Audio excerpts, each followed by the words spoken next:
Hey guys, this is going to be my third of 4 videos that I'm doing as a reaction to City of Heavenly Fire. The first one I did was on like a bunch of the minor characters, and then the second one I did was on Simon and Isabel, and this one is going to be about Magnus and Alec. So I've been extremely focused on like the end of the book in these so far. I think in the first 2 videos I pretty much only talked about like the middle of the book on. I think Jordan's death is probably like the earliest thing to happen that I've actually like discussed already. So I was going through what I needed to talk about with Magnus and Alec, and I was thinking about the scene in Central Park at the very beginning of the book. It's what the book opens with, and I realized that I haven't talked about that at all, and I really wanted to do that. So I really love that scene. I think I've said that about pretty much every scene because other than like I don't know, like there's so many awesome scenes in this book, but I just really liked this like sort of sense of normalcy that's shown in that scene. Clearly like there's a lot of stuff going on with Sebastian, but generally speaking at the beginning of the book they're kind of like going about life mostly as normal.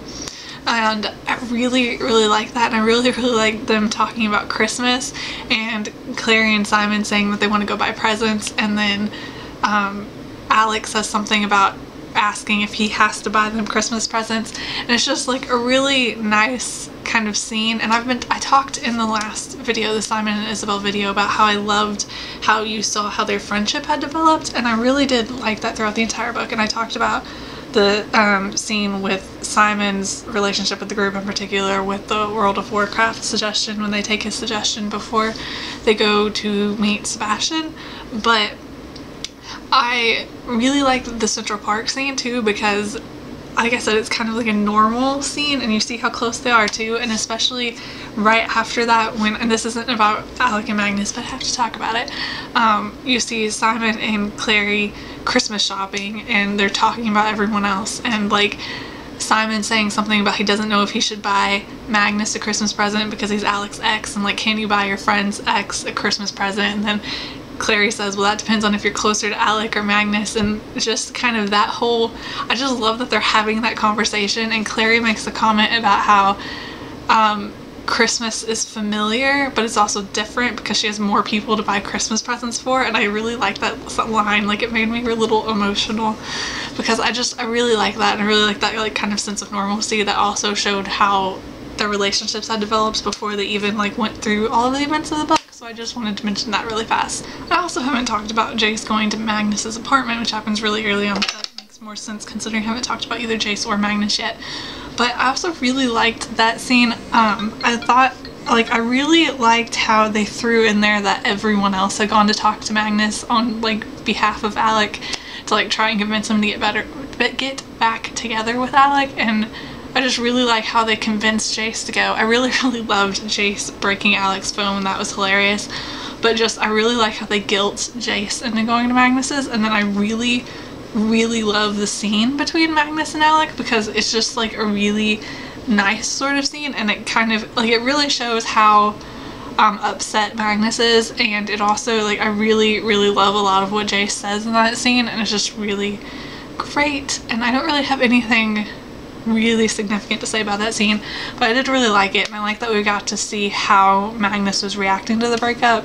I just really think that the dynamics between Magnus and Jace are really interesting in that scene, because I mean, like, Magnus is literally hundreds of years old and has like all of this life experience and stuff, yet Jace manages to like kind of tell him off for being, I don't want to say immature, but just like, you know, like Magnus is supposed to be hundreds of years old, and you picture characters that old as being like wise and things like that, but Jace kind of like shames Magnus for everything, not everything, but so I really liked that dynamic and how they interacted in that scene.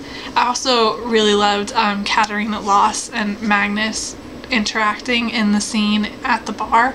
I thought that that was really fun, and I really liked how she tells him that he should be with Alec, and so I just really enjoyed that. I was extremely excited when Katarina told Magnus to go in her place to Idris instead of her, to be like the warlock representative, And it wasn't really surprising, but I wasn't entirely sure how that was going to play out and what was going to happen to Magnus, because I mentioned in the Simon and Isabel video that the inside flap of the book told you that the 5 of them who go to Edom, they didn't say where they were going, but you know that they're together.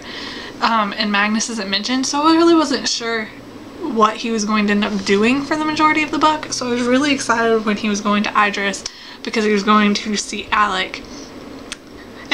But like, I was kind of hoping that they'd interact more than they did. They really don't interact until really late in the book. We have Alec texting Magnus at the very beginning of the book before Jace breaks his phone, and then we have them seeing each other when they're in Idris, like, once, and that's literally it. They don't even talk to each other. They're like far apart, and they just see each other. And so other than that, they don't interact until Isabel, Alec, and Simon show up to like free them or whatever. So like, that's really late in the book, really, like, all things considered. Like, there really isn't a ton of Alec and Magnus interaction in this book. Like, less than oh wait, that's not true. Magnus comes to say goodbye to Alec before they go to Idris, and they kiss in that scene. So there's that, which I forgot about just now, but still, like, there's that scene, and then there's really like nothing until really close to the end of the book. And I really wasn't expecting that. Like, I expected them to see more of each other than they did.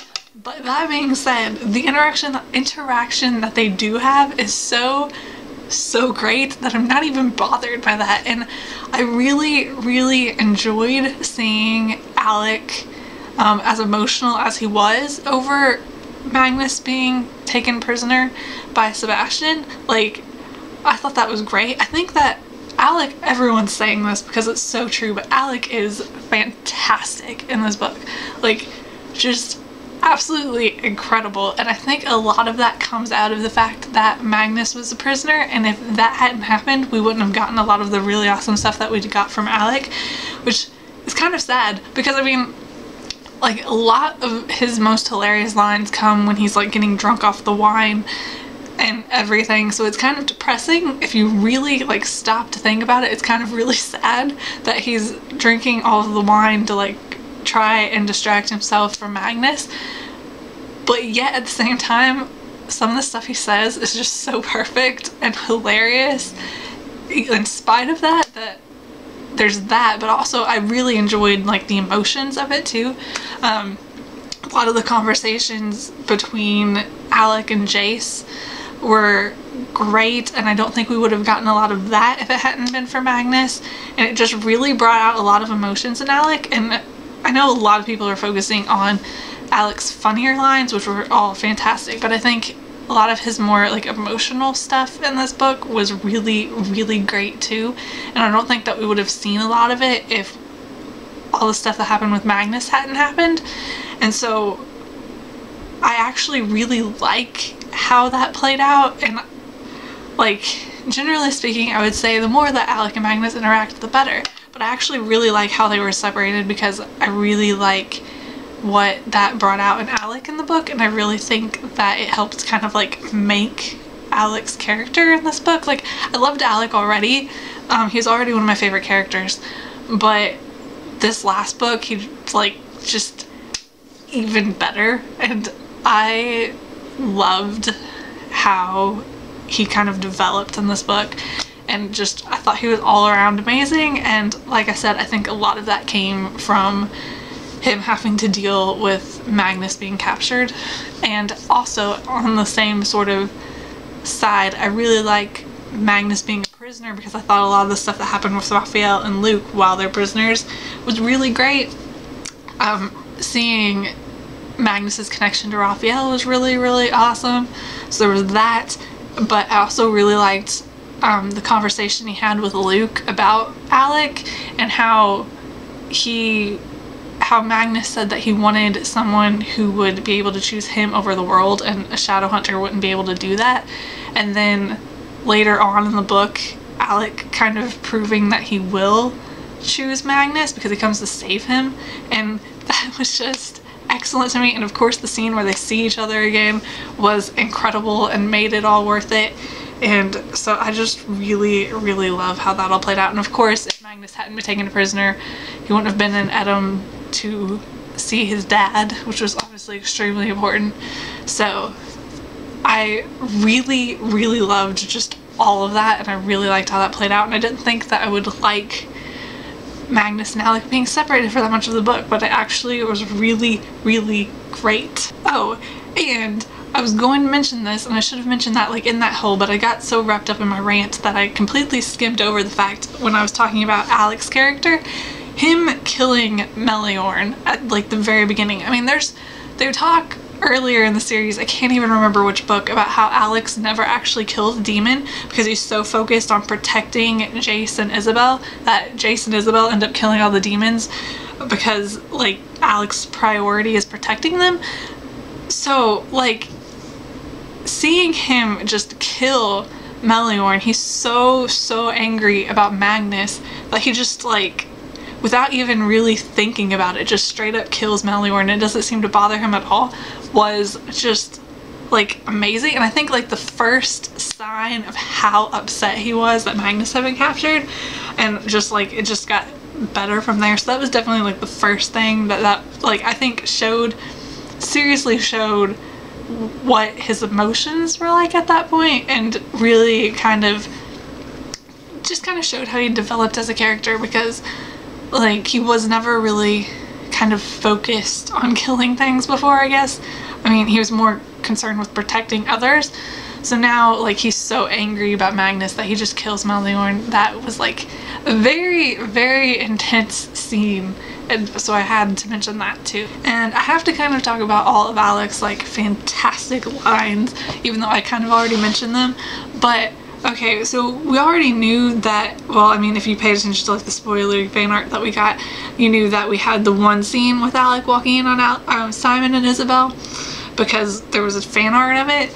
But like it happening twice was fantastic, and I really, really loved that. I thought that it was hilarious.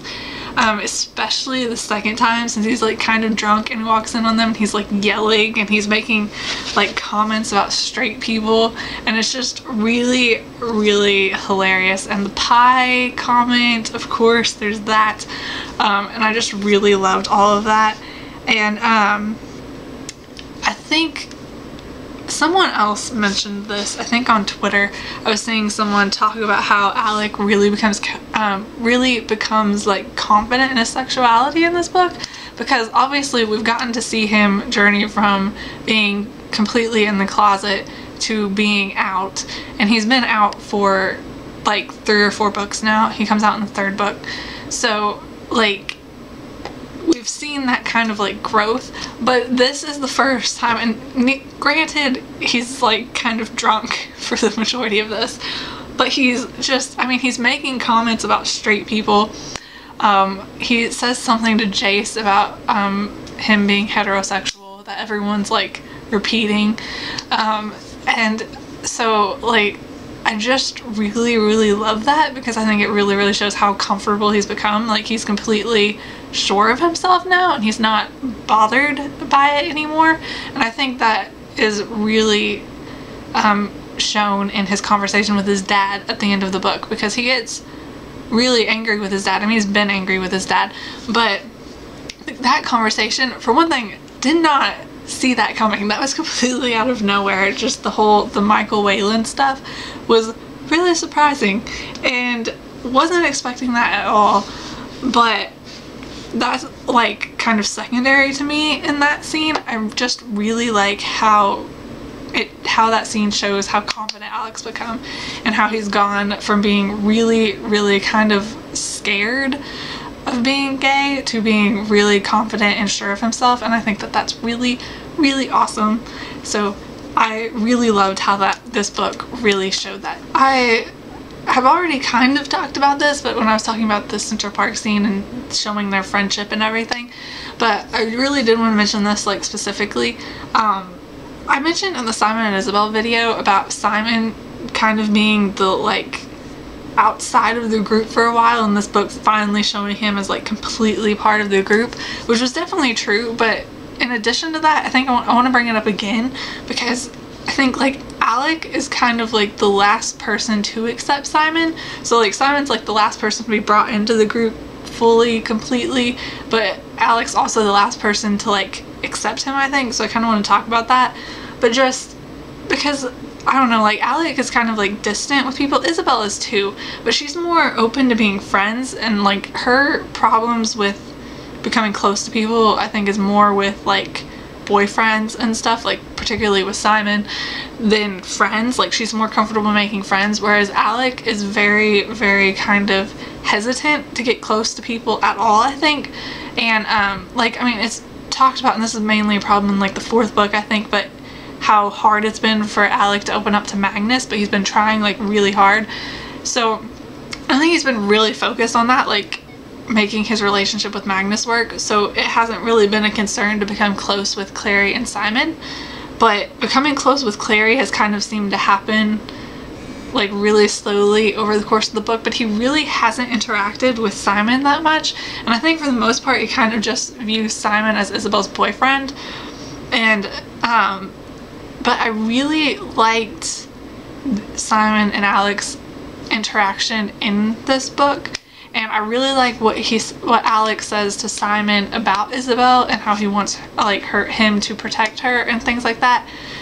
And like they're not extremely close in this book, but they do, like, they've both become integral parts of like the overall group. And so it's like, I don't know, they're not, as far as everyone in the group goes, they're probably the most distant from each other, but you can still see how their friendship has developed since the beginning of the book, or the beginning of the series.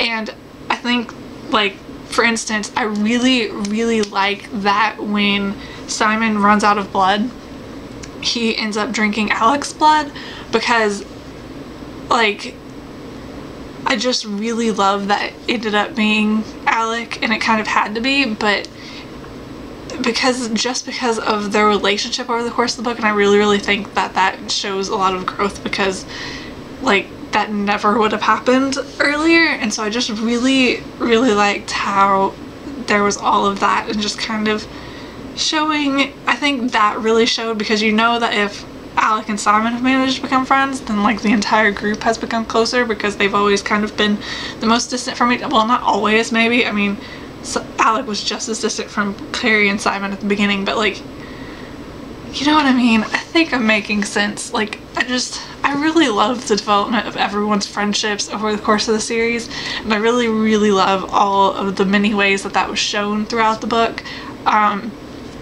And with Simon and Magnus too. This is probably partially because Magnus, Simon, and Alec are my 3 favorite characters, so I really like talking about the 3 of them. But I really, really like, for multiple times throughout the series, Magnus has gotten Simon's name wrong, and he hasn't called him the right name, and which has been funny and everything. But then this book,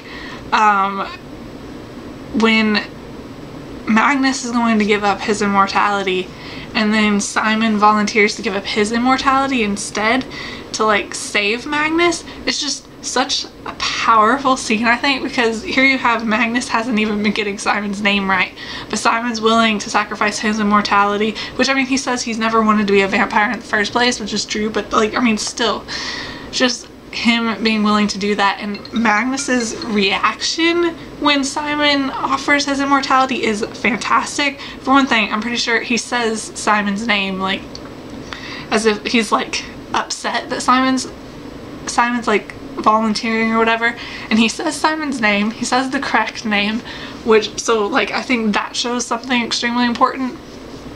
And I just really, really liked how he tries to not get Simon to sacrifice himself, especially once they find out that Asmodeus wants Simon's memories as well, so he won't be able to remember any of them, and Magnus does try and stop him and have his dad take his immortality instead. And so I really, really liked that, because kind of along the same vein of Simon and Alec, you have Simon and Magnus who haven't really been close either, and then you have that whole thing, like Simon volunteering for Magnus and then Magnus trying to get Simon to not. So I really liked how that played out, and I really liked how Magnus was with Clary and Isabel when they went to talk to Simon after Simon lost his memories. And I really liked the exchange between Simon and Magnus once Clary leaves and Isabel and Magnus approach Simon, and Simon asks if he knows Magnus, and Magnus says something about how they weren't really close but they were acquaintances or whatever, and I just kind of really liked that. I don't know why. I think probably because I would like any interaction between them, but I just really kind of like that touch because they weren't really close, but that scene, I mean, Simon kind of saved Magnus's life, and if Simon hadn't volunteered, Magnus would have died. So I really liked that he went and talked to Simon and they had that little interaction. Of course, I have to talk about Alec's reaction when Magnus offers to give up his immortality, because that was the most heartbreaking thing. I've said already that pretty much from the time Sebastian died through to the end of the book, I was an emotional mess. But that was definitely one of the most emotional moments. Just Alec's reaction and them, just the two of them in that scene really got to me, and I absolutely loved that, and it definitely was one of the like emotional low points for me throughout the entire book. And I really liked how that was done too. And then the roof scene happened, and I had a complete moment of panic when Magnus tells Alec that he wants to get back together and Alec says that he's not sure. I about freaked out because I'd been so confident after everything that they'd be back together, and then Alec says that and I seriously really wanted to punch him in the face for a second, but like I got it too, and I, especially when they were talking, like I completely understood what he was saying, and as soon as he kind of like explained himself, I was almost positive that it would be okay, because he says he's not sure and then explains why, because of all the problems that they had before. But as soon as he kind of explained it, I was like, okay, they're gonna work this out, like it'll be fine, they'll end up together, and they did. And then Magnus gives him the book with stories about his life, which I thought was fantastic, but it took me until Cassandra Clare said this, I think on Tumblr, to realize that that was the Bane Chronicles. I haven't even read the Bane Chronicles yet. I'm waiting for it to come out in print before I even like think about buying it. But just that kind of tie-in was great, and I loved that, and I just love how that ties in now that I actually realize, like it makes so much sense, and I'm kind of mad at myself that I didn't put that together. I think I did have like a random thought when Magnus gave Alec the book. I'm pretty sure like I randomly thought about how that's kind of like the Bane Chronicles, but I didn't actually bother to really think about it and really think that that could actually be the Bane Chronicles. I was actually kind of surprised when Cassandra Clare said that, but I really like that connection, and I really like how that makes the Bane Chronicles tie into the Mortal Instruments. I thought that that was really nice, and I'm pretty sure that Cassandra Clare said somewhere, and this is like a while back, so I'm not actually sure where she said it, but she said something about when the Bane Chronicles are in print, like they're all together in one like actual book, there's going to be something extra in it that wasn't in the ebook versions, and I'm wondering if that has to do with the book that Magnus gave to Alec, like it was going to be like a message to Alec or something that Magnus wrote along with it, because that would kind of make sense to me, but that's just kind of a theory, but I could see that, and that will also make me really sad probably. But yeah, I'm really looking forward to having like the actual print copy of Bane Chronicles now, but I love when things tie into each other, and so I really like how that worked the Bane Chronicles in to the entire series. I thought that that was really nice. I'm looking at my notes of things that I wrote down to talk about, and I'm pretty sure I've covered almost everything, because I kind of got ahead of myself a lot of the times and started ranting about things that I didn't have written down until later.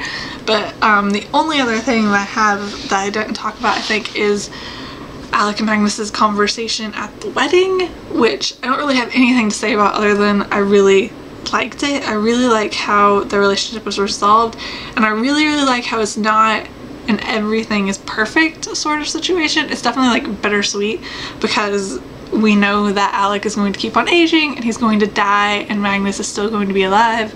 So we know that like they're going to get to be happy for like a while, but not like forever. Like they don't have like a happily ever after kind of thing.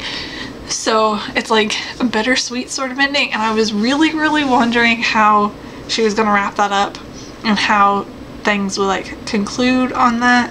I haven't read the Infernal Devices yet, but I do know a lot of what happens because it's really hard to avoid knowing what happens.